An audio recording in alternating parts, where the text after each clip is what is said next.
De volta com o nosso programa Grandes Negócios na TV. Hoje nosso convidado Carlos Edson Bettini, que contou um pouquinho da sua iniciação na sua experiência profissional, ligando bastante, um pouco com o chão de fábrica, a necessidade do aprendizado, realmente desde os 14 anos, coisa que infelizmente hoje não é possível, mas que para ele e para mim também foi de muito valia para a gente realmente aprender, né, a se portar dentro de uma empresa e isso acelerar bastante a nossa escalada profissional. E depois, as suas experiências como consultor, até chegar na RNC, a Rio Novo Consultores Associados, é a empresa que ao lado de 5 sócios ele dirige hoje. Falando em Rio Novo, por que Rio Novo? Rio Novo foi uma ideia dos nossos sócios, de ser algo que leva à vida, né? Algo que leva a algo puro, limpo, perene, que mantém a vida, que fornece a vida e leva o verde, né? E o nosso objetivo é levar da mesma maneira às empresas, aos nossos clientes, essa possibilidade da vida, de uma vida melhor, de uma vida limpa, uma coisa clara, bastante harmoniosa. Bela ideia. Projetos da RNC, alguma coisa nova que vocês estão pensando? Olha, os projetos que nós temos agora estão muito direcionados a essas questões, por exemplo, das verificações eletrônicas, que nós temos certeza que é algo que as empresas vão precisar, estão precisando, não se deram conta disso ainda em função normalmente da diferença de tempo entre o envio das obrigações e a cobrança de eventuais problemas por parte dos órgãos fiscalizadores, e é algo que nós entendemos que os empresários, naturalmente, pela sua forma de atuação, a sua preocupação com o negócio, né, que é o que mantém a empresa, não vão conseguir analisar de uma maneira adequada para se prevenir de eventuais riscos. E esse é um dos produtos que nós temos, mas temos atuado muito em compra e venda de empresas também, assessorando. Às vezes a empresa quer se avaliar para saber qual é o custo dela, se eventualmente ela receber uma proposta de investimento, um novo sócio, um fundo aportando dinheiro nela, qual é o valor de fato dessa empresa, nós temos como fazer esse tipo de avaliação. E também quando eventualmente a empresa passa por alguma dificuldade financeira e precisa de um auxílio para enxergar uma luz no fim do túnel para sair dali. Entendi. Então nós temos profissionais com grande expertise nessas práticas que conseguem traçar caminhos a serem seguidos para a empresa aprimorar a sua forma de atuação e conseguir aí se levantar de eventuais dificuldades. Bacana. Você já comentou que você é formado em Direito, mas você fez pós-graduação em Direito Previdenciário, é isso? Sim. Você, depois da pós-graduação, você mudou um pouquinho a sua visão com relação ao mercado corporativo? Como é que funcionou isso? Olha, a minha opinião sobre o direito previdenciário é que ele, infelizmente, dentro do que nós temos nos bancos acadêmicos, né, ele é muito direcionado naturalmente para a questão do benefício previdenciário concedido ao segurado. Sim. É claro que isso é muito importante, é o motivo da existência do custeio, que é a parte que pesa no bolso do empresário, das contribuições sobre folha de pagamento e tudo mais. E esta parte do custeio, normalmente, ela não é observada, não é tratada com tanta atenção quanto a concessão dos benefícios. Só que sem os custeios, sem o custeio adequado, com a preocupação em manter viva a empresa, né, manter o empresariado, o emprego e tudo mais, não haverá concessão de benefícios. Então, existe uma divergência, vamos dizer assim, natural das próprios bancos acadêmicos muito preocupados com a concessão dos benefícios, mas não se atentando tanto às questões do custeio, dos custeios feitos pelas empresas. Nesse sentido, o que você orientaria então os empresários a fazer?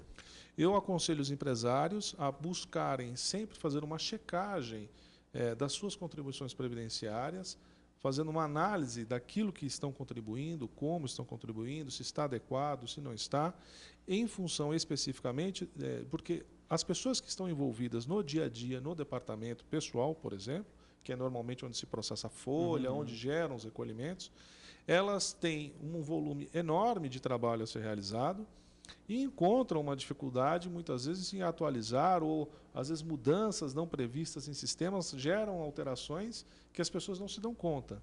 Nessas mudanças que ocorrem, o empresário não se dá conta, ele pode estar se expondo à dívida que ele não está imaginando que possa possuir, ou até mesmo eventuais créditos previdenciários que ele tenha e não está imaginando. Então, o ideal é que a empresa, de tempos em tempos, faça uma revisão dos seus procedimentos para entender se a sua contribuição está adequada ou não. Perfeito. Contando um pouquinho da sua experiência e situações que você passou. Teve um momento que você foi confundido, né, como diretor de uma determinada empresa que você está prestando assessoria, né? Exatamente. O que aconteceu nessa data? Foi uma situação muito engraçada, porque eu estava com um colega de trabalho, a gente saiu para o almoço numa fábrica, né? Estávamos trabalhando numa fábrica, e acho que era época de campanha salarial, né? E tinha um caminhão de som em frente à empresa, né? Falando, chamando, conclamando ali os trabalhadores que não estavam dando atenção nenhuma para o carro de som do sindicato. Certo.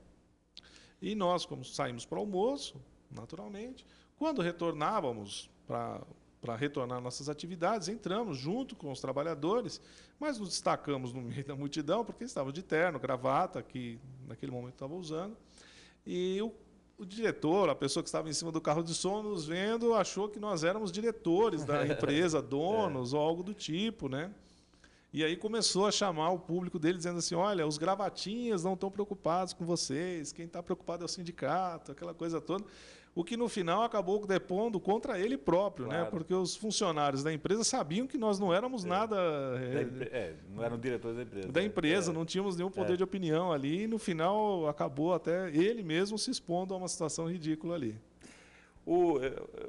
Falando sobre EPI, né? EPI realmente é um recurso, um instrumento importantíssimo e exigido por lei no Brasil, né? Até fazendo um pequeno parênteses, eu estive na Uruguai recentemente e eu vi uma empresa lá e aí pude comparar o quanto, né, nós estamos diferenciados, principalmente na América Latina, com a questão do EPI. Lá não vi nada disso, pelo contrário, né? As pessoas expostas a perigo. Nem sei como é a legislação do Uruguai, mas na empresa que eu fui era um absurdo. Lá seria autuada, fechada, lacrada, porque não tinha absolutamente nada de EPI. Mas a pessoa que fiscaliza a utilização do EPI, ela também precisa usar o EPI ou com você EPI ou você conseguiu alguma coisa diferente? O pior é que no meu caso eu também estava usando EPI, mas eu estava usando EPI, só que eu tive um pequeno problema de percurso ali, né? Num dos trabalhos que nós realizamos há um bom tempo atrás, nós tínhamos como objetivo verificar se as pessoas estavam usando o EPI adequadamente, porque é uma séria preocupação de muitos empresários em diversas atividades que o seu empregado esteja adequadamente trajado, equipado, para não se expor a riscos efetivamente. E as empresas normalmente investem bastante nisso, tanto na compra dos EPIs, quanto no acompanhamento da obrigatoriedade de utilização disso. Sim. Mas o EPI ele tem uma característica que, como a pessoa faz aquilo todo dia, é uma rotina, incomoda, é algo que não é natural no corpo, muitas vezes o funcionário, num minuto de distração, tira, solta, e muitas vezes é ali que acaba ocorrendo o acidente e, infelizmente, que a empresa acaba sendo responsabilizada por isso, né? Mas numa ocasião que eu estou comentando, nós fomos visitar uma obra de uma hidrelétrica no interior do Paraná, para acompanhar justamente a utilização do EPI por parte dos empregados da construtora. E eu já estava num túnel, num lugar bastante profundo até, que era onde ia ser assentado depois a turbina da hidrelétrica, e tinha que passar por um lugar onde estava descendo água, tinha um monte de terra assim, eu de capacete, botas, estava paramentado adequadamente, eu só não estava preparado para tomar o tombo que eu tomei, né? Caí de cara no chão, literalmente, porque tinha um monte de terra, eu passei eu tive que pisar, né, porque tinha uma água passando, eu passei em cima, pisei naquele montinho de terra, e tinha um topo, eu tinha que pôr a perna do outro lado do topo. Só que eu não vi que tinha um pedaço de ferro de construção para fora desse monte de terra, e quando eu fui, ele enroscou na minha calça, e eu já fui dar o passo para pular, né? Mas eu fiquei preso, aí eu caí de cara, literalmente, no chão, fiz um pequeno corte no nariz, tive que ser levado à enfermaria, e no final eu que fui verificar a utilização do EPI por parte dos empregados, eles que se assustaram comigo, tiveram que acabar me socorrendo lá. Mas acabou tudo bem, foram só escoriações leves. E falando sobre o EPI, a legislação brasileira que regulamenta a utilização do EPI, ela é muito rigorosa, ela é realmente necessária e satisfatória ao que precisa a empresa? É interessante essa sua pergunta. Ela, na verdade, na minha opinião, ela é uma legislação bastante detalhada e bastante ampla, né, impondo às empresas uma série de responsabilidades pela não utilização. Inclusive, agora o INSS está com uma prática de entrar com ações regressivas contra as empresas em casos de doenças ou acidentes do trabalho, onde ele, INSS, entenda que houve negligência por parte da empresa na concessão, utilização ou na cobrança da utilização dos EPIs de seus empregados. Mas o que eu pessoalmente entendo é que, assim, e de acordo com o que eu leio sobre os especialistas na área de medicina e saúde do trabalho, os métodos mais eficientes para as empresas evitarem problemas com seus empregados é a utilização de equipamentos de proteção coletiva, que são os EPCs. Só que o governo... Por exemplo, dê o exemplo de alguns EPCs. Por exemplo, muitas vezes numa linha de produção, numa linha de montagem, ou num lugar onde tem uma câmara de pintura, por exemplo. O muito mais eficiente do que você fornecer aqueles protetores respiratórios para o funcionário, que às vezes tem que ser dado mesmo, né? Sim. Seria você conseguir um sistema para sugar esse ar e evitar com que as partículas chegassem até o empregado, né? Esses seriam os métodos são os métodos entendidos como os melhores e mais eficientes. E esses não são obrigatórios?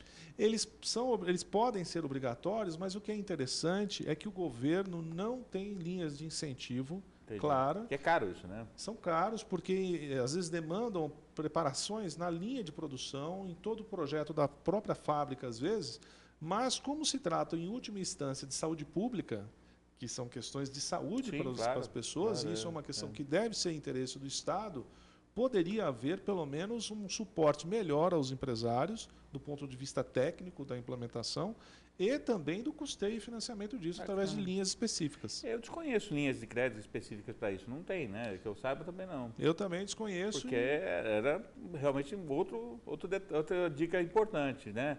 Porque, claro, tem linhas para inovação, várias situações, mas essa acho que poderia investir, porque é como você diz, saúde pública isso, né? Saúde pública, questões que vão se perceber, às vezes, dependendo das situações, ao longo de 20 anos, 30 anos, ou mesmo, dependendo da situação, o risco de se perder membros ou vidas imediatamente, Claro. né?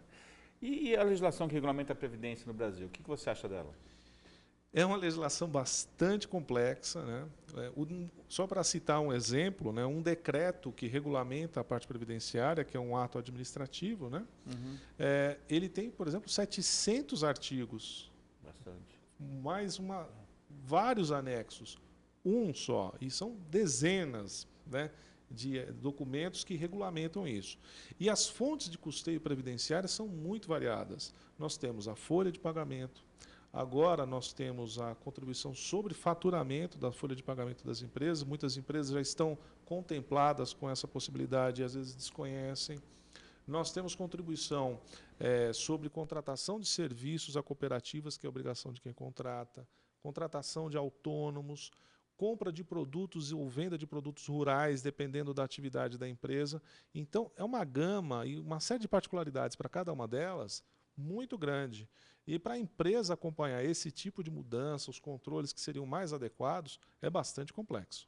Bem, Carlos, infelizmente tempo em TV realmente é difícil, é bem curto, né? Toda pessoa que senta aí deixa uma mensagem, principalmente para os jovens, em termos de empreendedorismo, que muita gente pensa em empreender, mas tem medo de fracassar. Sim. Uma mensagem para essas pessoas. Olha, a minha mensagem para você que está nos assistindo é que, assim, procure empreender dentro de uma área que você conhece, que você gosta, que você tem prazer em realizar essa atividade, seja ela qual for, e procure estudar o seu mercado, entender que tipo de público você quer atender, o que te diferencia dos teus concorrentes, eventuais concorrentes, e aí é buscar meios de chegar e atingir esse objetivo. Bacana.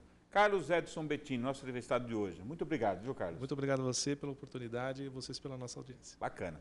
É isso aí. Mais uma vez atingimos nosso objetivo de levar informação para você sobre empreendedorismo, nos vários segmentos que o mercado oferece, e hoje falamos um pouquinho da área da consultoria. Obrigado pela sua audiência e até uma nova oportunidade.